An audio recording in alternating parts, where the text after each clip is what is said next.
Salut, c'est Xavier Yvon. Nous sommes le lundi 22 mai 2023. Bienvenue dans La Loupe, le podcast quotidien de l'Express. Allez, venez, on va écouter l'info de plus près. Chers auditeurs, si vous nous écoutez régulièrement, vous vous demandez peut-être parfois comment on fabrique les épisodes de La Loupe, comment on imagine nos voyages en téléporteur, comment on trouve des extraits sonores, et surtout, comment on choisit nos sujets. Eh bien, exceptionnellement aujourd'hui, nous allons un peu lever le voile. Je vous propose de vous glisser dans la salle de réunion de La Loupe, comme on le fait parfois avec le service politique de l'Express. On a enregistré notre dernière discussion et en voici un extrait. Bon, ok, on a fini le tour des épisodes en cours de préparation. Je pense qu'on peut passer aux idées de sujets. Qui veut commencer ? Moi, j'ai eu une idée. Ok, Charlotte. Mais je vais pas vraiment vous la dire tout de suite pour vous montrer que c'est une bonne idée. On va faire un petit jeu. Je vous donne des chiffres et vous me dites à quoi ça vous fait penser. Ok, d'accord. Si je vous dis 1,4 milliard. Ouais, c'est facile. Ouais, c'est simple, on a pas mal entendu parler ces derniers temps. C'est le nombre d'habitants en Inde et l'Inde va devenir le pays le plus peuplé du monde en 2023. Ouais, devant la Chine. Bon, c'est vrai, c'était facile. Et si je dis 40% et moins 25, ça vous fait penser à quoi ? Oula, aucune idée, j'avoue. Je tenterais bien un rapport avec le climat. Bonne idée, mais non. 40%, c'est la part de jeunes de moins de 25 ans en Inde. Ok. Ah ouais, c'est énorme. Ouais, et dites-vous qu'à l'échelle mondiale, ça veut dire qu'un jeune sur 5, il est indien. C'est dingue. Et j'aime bien ce jeu. T'as d'autres chiffres ? 20% en 2047. Attendez, je vais tenter un truc. La part du secteur agricole Je suis en sûr que Inde. c'est pas ça. Non, encore raté. En fait, on estime que 20% de la population active mondiale en 2047 sera indienne. D'autres chiffres, vous en voulez d'autres ? Bah oui, écoute, vas-y, mais je pense qu'on est tous convaincus pour faire cet épisode. 6%, c'est la croissance que le FMI prévoit pour l'Inde cette année. Bon, et un dernier pour la route, l'Inde pourrait devenir la 3e économie mondiale d'ici 2027 devant le Japon et l'Allemagne.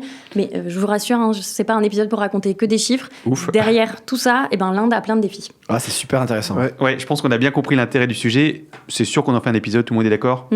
Allez, sujet suivant. Vous le voyez, avec cette discussion et surtout avec toutes ces données, on comprend que l'Inde est de plus en plus incontournable et qu'il était donc indispensable d'y consacrer un podcast.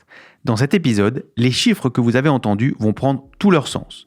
Vous allez découvrir que le pays multiplie les alliances à l'international sous la houlette d'un Premier ministre de plus en plus autoritaire qui tente, difficilement, de faire de l'Inde la nouvelle usine du monde.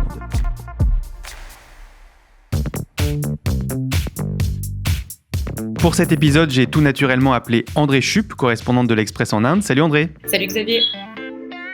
Tu n'as pas trop chaud André ? On se souvient de la canicule inédite à cette période en Inde l'an dernier. Écoute, pour le moment, ça va. La météo nous offre un peu de répit. On reste encore en dessous des 40 degrés. Quand même.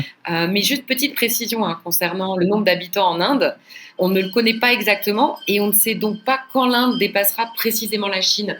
Le pays n'a pas effectué de recensement depuis 2011, donc tous les chiffres dont il est question sont des projections. Mais ce qu'on peut dire de manière assez certaine, c'est que d'ici la fin de l'année 2023, l'Inde aura dépassé la Chine, si ce n'est pas déjà le cas aujourd'hui. C'est bien noté, merci André. L'Inde, on en a parlé il y a quelques mois dans un épisode de La Loupe. On évoquait avec Charlotte Lalanne, journaliste au service Monde, l'influence russe hors de ses frontières depuis le début de la guerre en Ukraine. Et j'ai préparé l'extrait qui nous intéresse. Écoute. Ce qui est intéressant, c'est que l'Inde, comme plusieurs pays africains, n'a pas tellement envie de choisir de camp. Parce qu'elle aussi a des intérêts à la fois avec la Russie et avec l'Occident. C'est exactement ça. La stratégie diplomatique de l'Inde aujourd'hui, c'est celle du multi-alignement. Elle est dictée essentiellement par les intérêts nationaux de New Delhi et l'idée, c'est vraiment de profiter des opportunités créées par les contradictions du monde.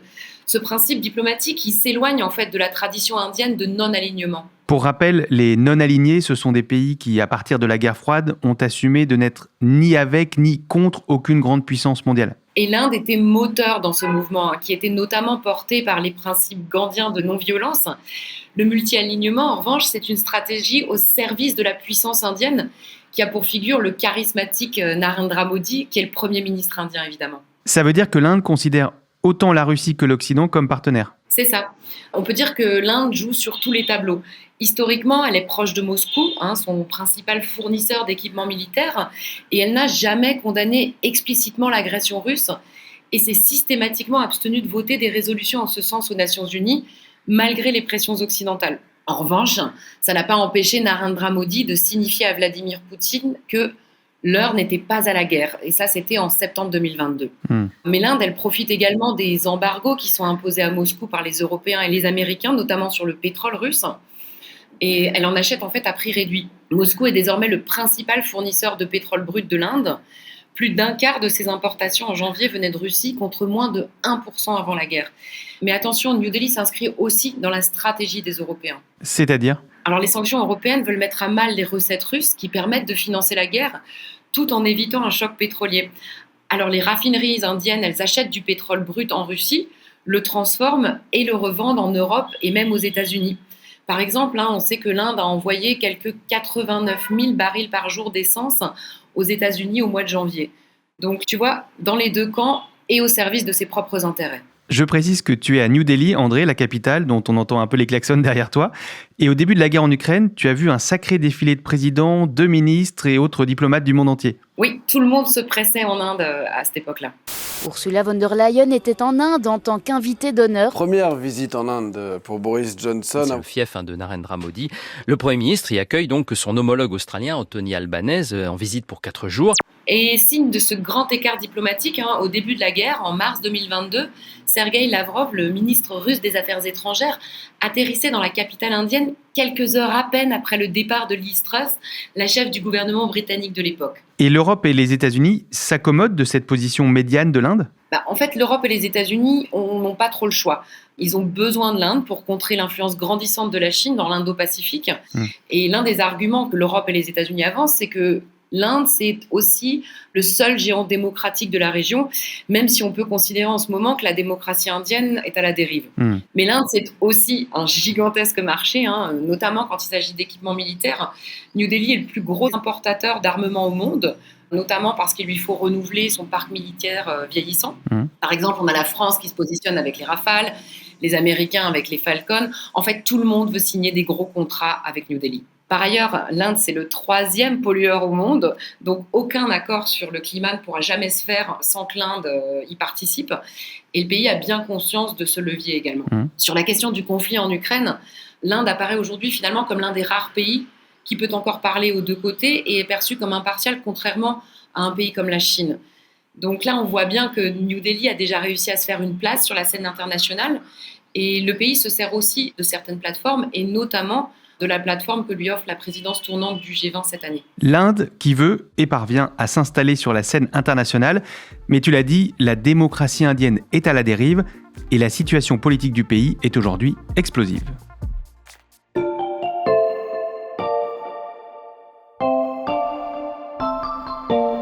Xavier, je peux te faire imaginer un scénario à distance ? Bien sûr, on peut tout faire dans la loupe. Alors imagine, tu es chez toi à Paris devant ton ordinateur, tu cherches sur Google des dates, des lieux d'une manifestation par exemple à laquelle tu voudrais te rendre. Et là, rien ne charge, la page ne s'affiche pas et c'est clairement pas une coupure d'électricité puisque tout fonctionne autour de toi. Alors du coup, tu essaies sur ton smartphone, sur la tablette, mais tu te rends vite compte que c'est une coupure d'internet. Et pas seulement chez toi, c'est pareil pour tes voisins, pour toute la ville. Surtout, tu apprends que cette déconnexion générale, c'est le gouvernement qui en est à l'origine. T'imagines bien qu'en France, ça ferait un scandale. Oui, ça c'est sûr. Et donc, c'est ce qui se passe en Inde. Oui, rien que le mois dernier, pendant 3 jours, 30 millions d'Indiens ont été privés de connexion Internet. Tu te rends compte, c'est l'équivalent d'un Français sur 2. Ces coupures d'Internet sont devenues l'une des marques de fabrique du pouvoir nationaliste indien, qui est mené d'une main de fer par le Premier ministre Narendra Modi. Et selon l'organisation de défense des droits humains Access Now, le pays est depuis 5 ans et de loin le plus actif dans ce domaine, avec pour la seule année 2022, pas moins de 84 coupures, soit près de la moitié du total mondial. Mais comment elles sont justifiées, ces coupures Internet massives ? Alors les arguments du gouvernement ou des différents États qui sont aussi à l'origine de certaines de ces coupures sont multiples. On a limité la circulation des fake news, prévenir les troubles sociaux et même éviter la triche aux examens. Et ça concerne tout le pays ? Alors ça dépend. Ce qui est sûr, c'est que le Cachemire est de loin la région la plus touchée par ces interruptions. Le gouvernement assure que les coupures y visent à éviter des violences sur ce territoire où sévit une insurrection séparatiste. Mais les coupures d'Internet ont bien évidemment lieu dans d'autres États. On remarque que ces coupures, elles ont lieu lors de manifestations ou de mouvements sociaux, comme par exemple en 2019, lors des manifestations contre la loi sur la citoyenneté, ou encore en 2021 lors du mouvement paysan. Les coupures d'Internet, c'est un élément parmi tant d'autres qui inquiètent quant à l'état des libertés individuelles en Inde, pays qu'on décrit souvent comme la plus grande démocratie du monde. La plus grande démocratie du monde. André, tu peux nous rappeler rapidement quel est le régime politique en Inde ? Oui, bien sûr. L'Inde, en fait, c'est une démocratie parlementaire. Tous les 5 ans, les députés y sont élus au suffrage universel direct et il s'agit de la plus grande élection du monde. Le vote dure des semaines dans cet immense pays. Selon la Constitution, l'Inde est aussi un pays laïque, mais le projet aujourd'hui des nationalistes hindous du parti de Narendra Modi est d'en faire une nation hindoue, un peu à l'image du Pakistan qui est un pays pour les musulmans. Merci pour ce rappel. Tu nous as parlé des coupures Internet. Est-ce qu'il y a d'autres domaines où l'on voit une forme de censure de la part du gouvernement ? Alors aujourd'hui, les dérives, elles sont multiples et elles ne se limitent malheureusement pas aux coupures Internet. Parmi les exemples les plus récents, on peut notamment citer la condamnation à 2 ans de prison de Rahul Gandhi, qui est une figure de l'opposition. Et il a été condamné pour avoir tenu des propos considérés comme diffamatoires à l'égard du Premier ministre lors d'une campagne électorale en 2019. Comme le prévoit la loi, il a été exclu du Parlement et ne peut plus se présenter à aucune élection pendant 6 ans. Autre exemple, au mois de janvier, le gouvernement a interdit un documentaire réalisé par la BBC qui accusait le Premier ministre d'avoir ordonné à la police de ne pas intervenir lors des pogroms anti-musulmans de 2002 dans le Gujarat, alors qu'il dirigeait à l'époque cet État qui se trouve à l'ouest de l'Inde. Par ailleurs, depuis l'arrivée au pouvoir des nationalistes hindous en 2014, les violences contre les minorités religieuses et particulièrement contre les 14% de musulmans, quelques 200 millions de personnes ont connu une recrudescence. On a vu par exemple des milices autoproclamées de protection de la vache, animal sacré dans l'hindouisme, lyncher au cours des 9 dernières années des dizaines de musulmans, les accusant de consommer du bœuf. On a aussi assisté à des appels au génocide qui ont été parfois proférés par des membres du parti au pouvoir sans jamais être condamnés. Aujourd'hui, l'Institut VEDEM, qui classe les démocraties, considère même que l'Inde est une autocratie électorale. Et cette dérive autocratique, ça peut être un obstacle pour l'Inde pour s'imposer sur la scène internationale ? C'est la grande question. Pour le moment, cette dérive ne semble pas déranger les puissances occidentales, qui s'en rendent d'ailleurs complices en quelque sorte de par leur silence. Mais l'Inde a beaucoup d'autres défis domestiques à relever. Le 1,5 milliard de consommateurs potentiels ne suffit pas. L'économie locale a encore beaucoup d'obstacles à surmonter.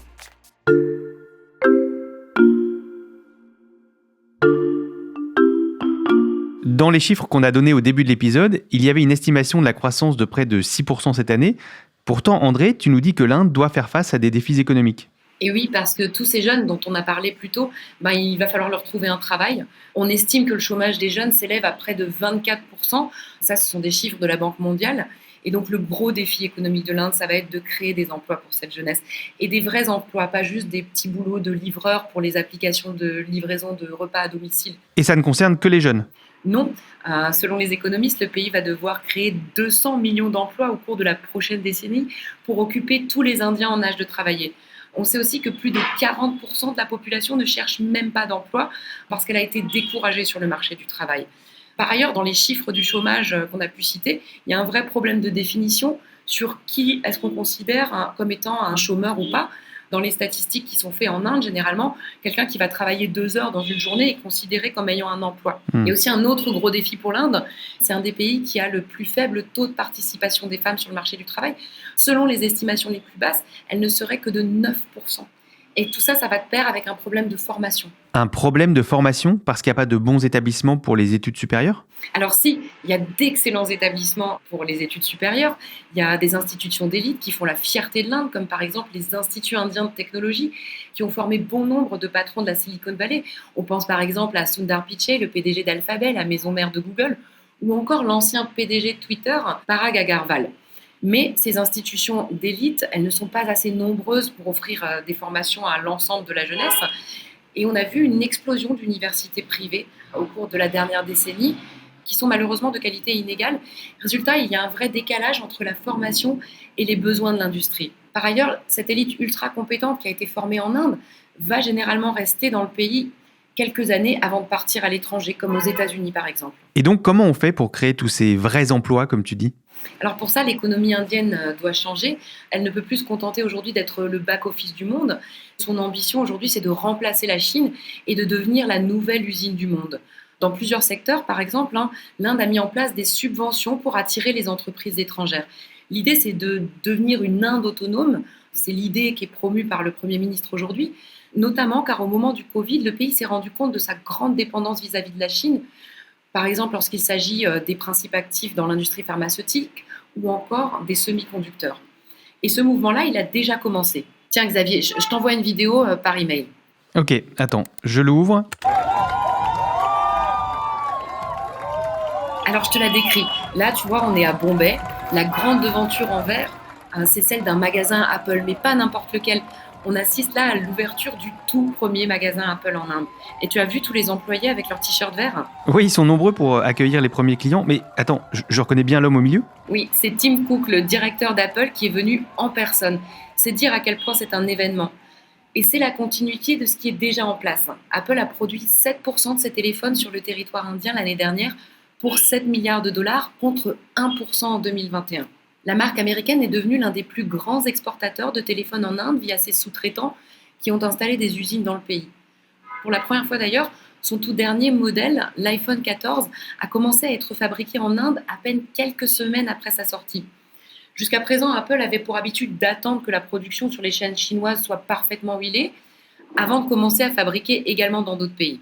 Autre exemple, le géant du smartphone Samsung continue aussi de s'y développer. En 2018, il a même ouvert l'une des plus grandes usines de fabrication de téléphones au monde, à Noida, dans l'état d'Uttar Pradesh, non loin de New Delhi. Ça veut dire que devenir la nouvelle usine du monde, c'est un objectif réaliste pour l'Inde. C'est vrai que l'atout de l'Inde, c'est sa population, jeune quand ses concurrents chinois, japonais ou sud-coréens vieillissent rapidement. Je sens qu'il y a un mais. Ben oui, car ça marche bien sur les téléphones mobiles et dans le secteur de l'électronique, mais les résultats dans d'autres secteurs sont assez inégaux. Et pourquoi ? Alors, ici en Inde, les infrastructures restent médiocres et les entreprises étrangères réfléchissent à 2 fois avant d'y installer des usines sur place.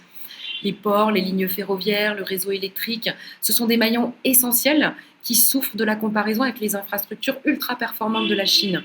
Aussi, les entreprises étrangères qui s'installent ici doivent faire face à une administration labyrinthique. Donc le défi économique risque d'être plus compliqué qu'il n'y paraît. Oui, et à ça, tu ajoutes l'enjeu climatique. La demande en énergie, elle augmente à mesure que la population augmente et que la classe moyenne indienne augmente. Et la vulnérabilité de l'Inde au changement climatique est énorme. On voit des cyclones, des inondations, les moussons sont devenues irrégulières et ça détruit les récoltes. On estime, imagine-toi bien qu'il y a une catastrophe climatique par jour en Inde. Une catastrophe climatique par jour. On note tous ces enjeux auxquels doit faire face le nouveau pays le plus peuplé du monde. Merci beaucoup André. À bientôt. André Chup, correspondante de l'Express à New Delhi. Tous ces articles sur l'Inde sont à retrouver sur l'express.fr. Pour les lire, il vous suffit de vous abonner. Le premier mois ne coûte qu'1 €. Et pour ne rater aucun des épisodes en compagnie de nos journalistes à travers le monde, pensez à nous suivre sur n'importe quelle plateforme d'écoute. Il vous suffit de taper La Loupe sur Spotify, Deezer ou Apple Podcast par exemple. Et je vous rappelle l'adresse pour nous écrire, laloupe@l'express.fr. Cet épisode a été écrit par Charlotte Baris, monté par Ambre Rosala et réalisé par Jules Cros. Retrouvez-nous demain pour passer un nouveau sujet à la loupe.